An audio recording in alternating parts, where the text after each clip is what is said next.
My name is Maria Chait. I'm a senior research fellow at the UCL Ear Institute, and my research is funded by Deafness Research UK and by the Wellcome Trust. And my work is about understanding how hearing works in normal listeners. So what I do is I do both what is called psychophysics, which is playing sounds to listeners over headphones and giving them different tasks about the sounds, like asking them if they sound the same or different. And what I also do is I do brain imaging, so that involves putting listeners into a brain imaging device, playing sounds to them, and then trying to understand, without opening their brains, how these sounds are processed, which brain areas are activated, and what could go wrong when these brain areas are not working properly. So to understand the role of the brain in hearing, it is useful to consider a little story. So imagine you're standing by a lake, and imagine there are two little channels dug on each side of you, and you place a little object like a petal or a leaf in each channel.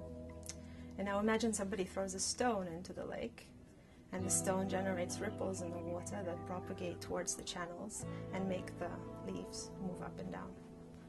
And now imagine there's another stone being thrown in a different place in the lake, and now the waves from this other stone propagate and interact with the waves, with the ripples from the first stone, and they generate some kind of complex pattern that now that reaches the channels and makes your leaves move up and down in a sort of rather complex pattern. And now imagine more and more stones being thrown into the lake in different places, and the sort of resulting waves propagating towards the channels and making your leaves move up and down. And now imagine that I asked you, from looking at those channels and those leaves, to explain to me what's happening on the lake. How many stones are being thrown, where they are, how heavy they were. I mean, it's an issue that any person would think is impossible, but is actually something that we as listeners do every day, all the time. So we can think of our ears as these channels. Our ears, in a sense, what they do, or the eardrum, what it does is it transmits sound, pressure in the air, into electrical signals that the brain can deal with.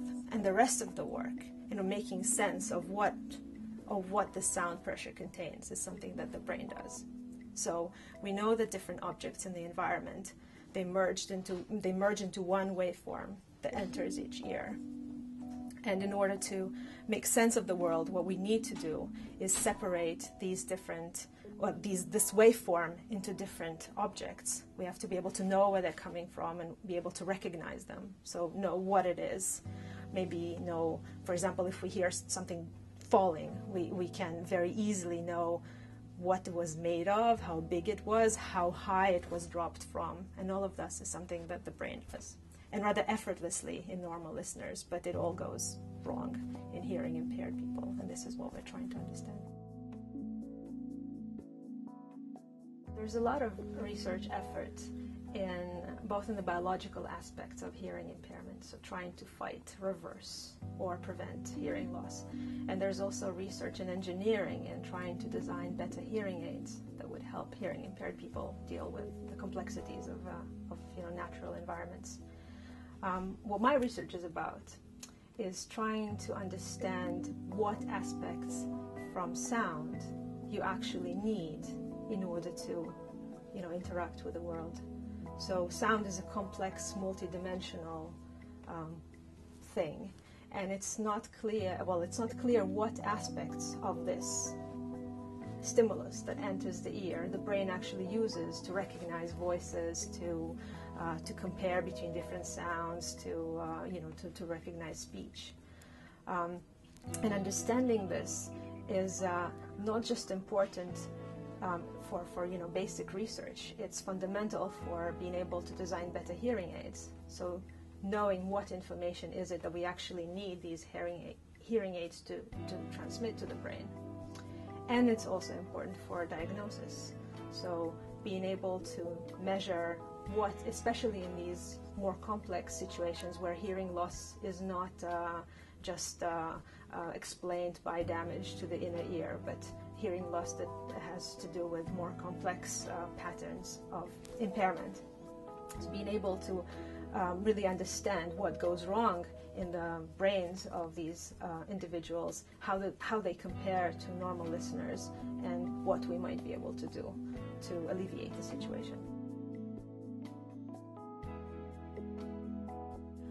If I had to invent something for my hearing impaired superhero, I would probably invent a hearing aid that is able to communicate with your brain and figure out what it is you want to listen to. So one very common task in listening is being able to prioritize and shift attention from one sound to another. So sometimes I want to listen to the TV, so I ignore everything else and listen to the TV, and the other time I want to listen to my friend, so I now ignore the TV and listen to my friend. And this is something that hearing impaired individuals, especially those that benefit from hearing aids or cochlear implants, are unable to do very well. If I could, I would invent a device that would be able to figure out what sound the person, my superhero, wants to listen to, and then amplify that sound, suppress everything else. And then when my superhero would decide, oh, I actually want to listen to something else, I would quickly switch and amplify that sound and suppress the initial sound, and so on. I mean, it's not really science fiction, because there's active research in trying to design these devices. It's really complicated because so far we don't really understand both how hearing works and how attention works. But hopefully in the future this will be possible.